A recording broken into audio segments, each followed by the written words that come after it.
البدع والأهواء، أهل البدع العقائدية وأهل البدع السياسية. نقول بيننا وبينكم السلف، بيننا وبينكم الكتب، كان فيقول البدع بيننا وبينكم. Bismillahirrahmanirrahim. Masih membahas hadis Ummi Salamah radhiyallahu anha, yang mana Rasulullah SAW setelah menyebutkan boleh jadi sebagian dari orang yang berselisih itu dia lebih pandai di dalam mengemukakan hujah daripada yang lain.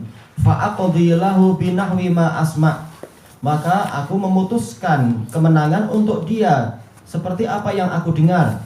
Manakala apa yang dia ahlul haknya tidak mampu menyampaikan kalimat yang baik, orang yang terdolimi tidak mampu menceritakan bukti kezaliman dan sebagainya, maka orang yang satunya yang lebih pandai bicara dia yang menang. Dan hakim, la yukallifullahu nafsan illa wus'aha, Allah tidak membebani suatu jiwa kecuali sebatas kemampuannya. Dia mendengar ini yang hujahnya lebih kuat, maka apa jelas hukumnya adalah pada orang yang hujahnya lebih kuat. Tetapi apa? Faman qadaitu lahu bihaqqi akhihi fa innama aqta'u lahu qita'atan minan nar. Barang siapa aku putuskan kemenangan untuk dia dengan hak saudaranya, sebenarnya ini adalah bukan hak dia tapi hak saudaranya, maka aku hanyalah memotongkan satu potongan dari api neraka. Makanya dijelaskan oleh Al-Khatib Al-Baghdadi dalam Al-Faqih wal Mutafaqih bahwasanya apa? Hukum zahir dari seorang hakim itu tidak menyebabkan kebenaran menjadi batal di sisi Allah Ta'ala. Maka apa? Maka walaupun zahirnya adalah orang mubtilnya menang, tetapi apa? Sebenarnya dia akan mendapatkan api neraka. Yaitu apa? Ini hukum di sisi Allah Ta'ala. Yang salah tetap salah, yang benar tetap benar, walaupun di dunianya dia kalah dalam persidangan tersebut. Tetap Allah nanti yang akan membela dia. Hakimnya tak kena karena di dalam hadis Amr bin As radhiyallahu anhu, Rasulullah telah bersabda, "Idza hakamal hakim fajtahada." Kalau seorang hakim itu memutuskan perkara dan dia sudah bersungguh-sungguh mencari kebenaran, fa akhta, dan dia keliru, falahu ajrun wahid, dia mendapatkan satu pahala. Wa in asab falahu ajron. Kalau benar maka dia mendapatkan dua pahala. Jadi hakimnya tidak salah karena dia menghukumi sesuai apa yang dia mampu. Seperti apa? Seorang ayah menghakimi dua anak yang sedang kelahi. Kadang kita pening, siapa yang benar ini? Tapi apa? Kalau sebatas hukum dohirnya dia yang benar dengan korinah begini, dengan bayinah itu, walaupun hakikatnya di sisi Allah lain, maka ayah tidak salah ketika sudah berusaha menegakkan keadilan sesuai dengan dohir bayinah. Itu tidak masalah. Selalu yang kecil je yang menang. Yang besar suka beralah. Memang itu. Kecil pun pandai pula. Pandai.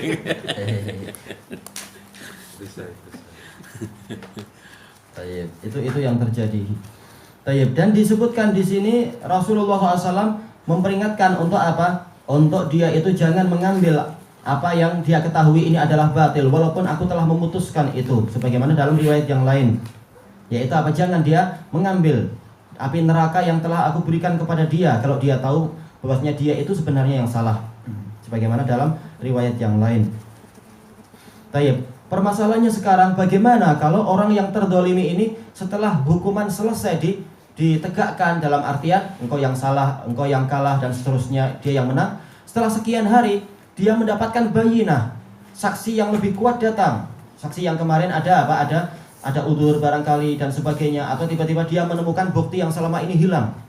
Apakah boleh seorang hakim itu untuk mengadakan persidangan kembali dan membuka sidang dan memperbaiki yang telah lalu? Maka ini adalah boleh dan ini wajib.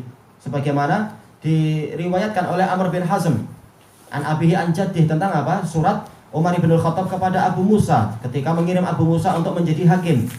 Beliau mengatakan, dan janganlah keputusan yang engkau buat hari ini itu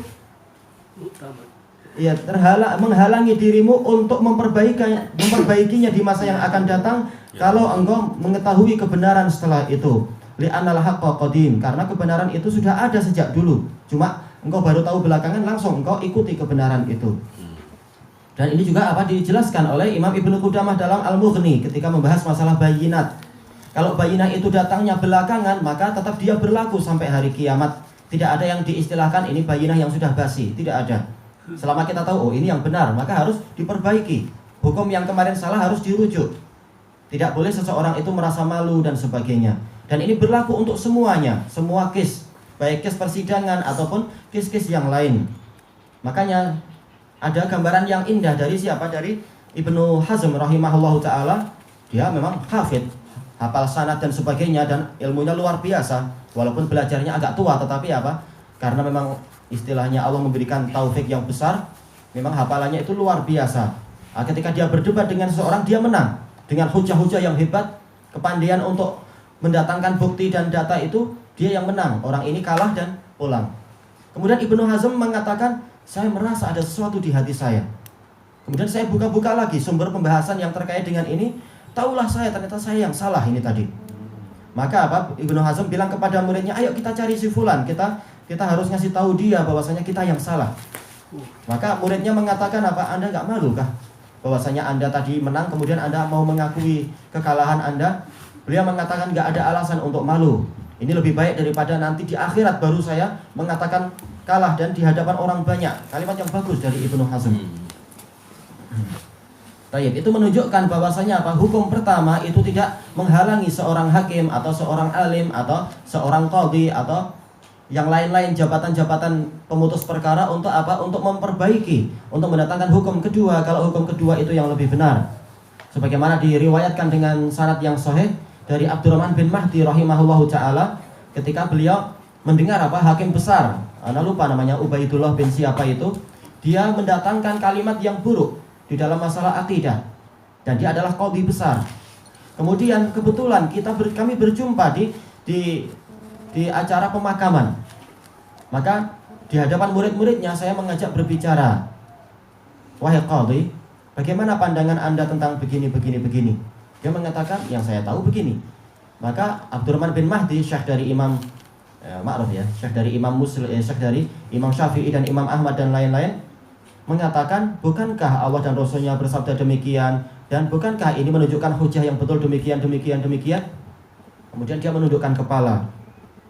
Dia mengatakan, idan ana mukhti wa ana uraji wa ana dzalil wa la an akuna dzailan fil haq ahabbu ilayya min akuna ra'san fil batil.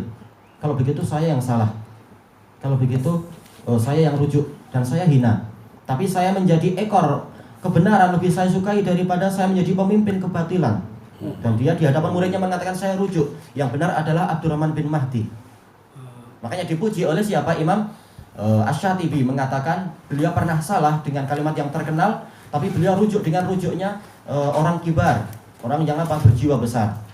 Itu bagus. Walaupun dia hakim dan telah memberikan keputusan, tapi kalau itu adalah salah dan tahu bayinah setelah itu, maka dia segera memperbaikinya. Tidak boleh kebatilan berjalan terus. Bahkan dia wajib untuk apa? Untuk menolong kebenaran. Ketika kali pertama kebenaran kalah, sekarang dia harus menolong. Setelah tahu yang kemarin itu adalah kebenaran, ternyata kebenaran yang saya kalahkan, sekarang harus menolong.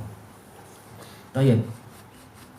Dan ini semua, dan hadis ini terkait dengan apa? Masalah kehakiman dan keputusan di dalam masalah yang terkait dengan kezaliman.